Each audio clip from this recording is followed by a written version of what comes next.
Et on termine avec vous, Marc Chenet, bonjour. Bonjour Céline. Vous êtes le directeur général du groupe Technologia, expert conditions de travail.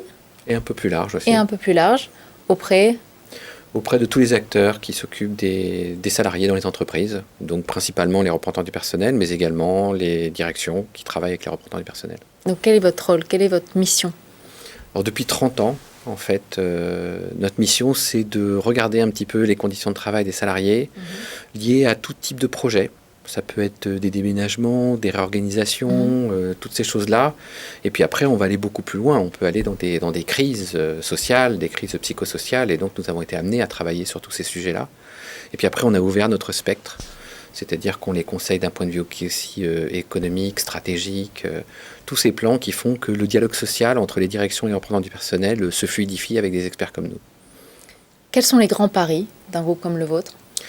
Alors ça, c'est assez important parce qu'une entreprise comme la nôtre, elle a une difficulté comme beaucoup d'entreprises, c'est qu'il y a des choses qui changent énormément dans le monde qui nous entoure. Ça peut être des changements réglementaires, ça peut être de la concurrence, ça peut être des événements comme des crises aujourd'hui. Donc un changement de mentalité aussi? Oui, des changements culturels de la part des salariés, de la part de leurs représentants. Et tout ça, il faut largement l'anticiper sur un métier qui a un petit peu ronronné pendant quelques décennies. Et depuis pas mal d'années, on réfléchit justement à cette transformation. Alors, comment vous faites concrètement pour justement apporter des réponses à ce type de transformation? On écoute. On écoute énormément. On écoute énormément les salariés, on écoute énormément leurs représentants. Et à partir de là, on essaye d'anticiper en fait leur comportement dans les années à venir. Et ça nous a amené à transformer en profondeur notre entreprise. Alors vos grands paris en tant que dirigeant, quels sont-ils? C'est de ne pas couler. Parce qu'une entreprise, elle peut disparaître du jour au lendemain. Et je pense que pour certains, c'est assez compliqué. Donc nous, il a fallu justement anticiper toute cette transformation. Et on a en plus vécu au cours des dernières années des modifications réglementaires extrêmement importantes. Et puis cette crise sanitaire. Elle vous a impacté fortement? Oui, très fortement. Notre activité s'est arrêtée quasiment du jour au lendemain. On a un métier où on rencontre les gens. Du jour au lendemain, on n'a plus le droit de les rencontrer. Donc il a fallu réinventer beaucoup de choses. Et puis on est au service de gens qui sont au service de salariés. Ou d'autres, il y a des salariés, mais bien entendu les agents de la fonction publique. Mais tout ça fait qu'il faut vraiment penser à toutes ces transformations. Et à partir de là, il y a maintenant 5, 6 ans, on a commencé à anticiper tout ça et à essayer de comprendre ce qui était bloquant en fait pour eux. Tout ce qui fait que l'on tient une fonction et puis on accepte des contraintes. Et nous, on s'est dit, il va falloir lever ces contraintes. Il y en a beaucoup, il y a eu beaucoup d'enjeux, en particulier, il y a des enjeux juridiques.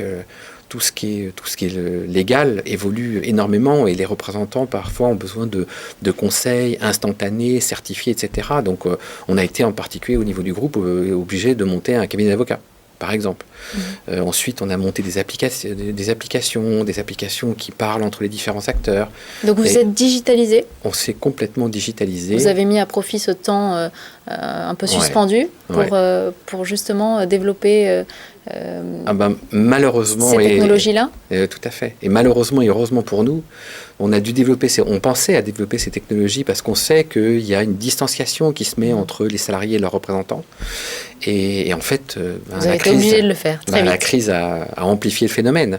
Et je pense qu'on ne reviendra pas en arrière. Donc aujourd'hui, cette distance, elle est d'autant plus importante. Et ça nous oblige aujourd'hui, tout simplement, à se dire, mais comment les représentants peuvent mieux connaître les salariés ?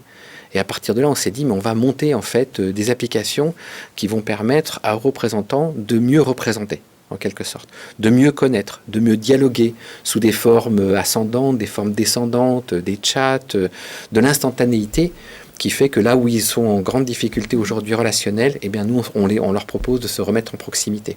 Sur tous les sujets qui les concernent. Parce qu'aujourd'hui, un représentant, même un RH, encore une fois, on a parfois des missions où les gens parlent entre eux. Je veux dire, le dialogue social fonctionne très bien, donc on travaille parfois avec les deux parties.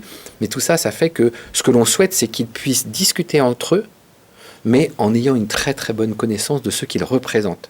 Et cette distance fait que parfois ils discutent en ayant un peu moins de connaissance de ceux qu'ils représentent. Il faut recréer ce lien. Je vous remercie, Marc Chenet. Je rappelle que vous êtes le directeur général du groupe Technologia. Merci beaucoup. Merci Céline. Merci à vous de nous avoir suivis. Je vous donne rendez-vous demain, même heure, même endroit.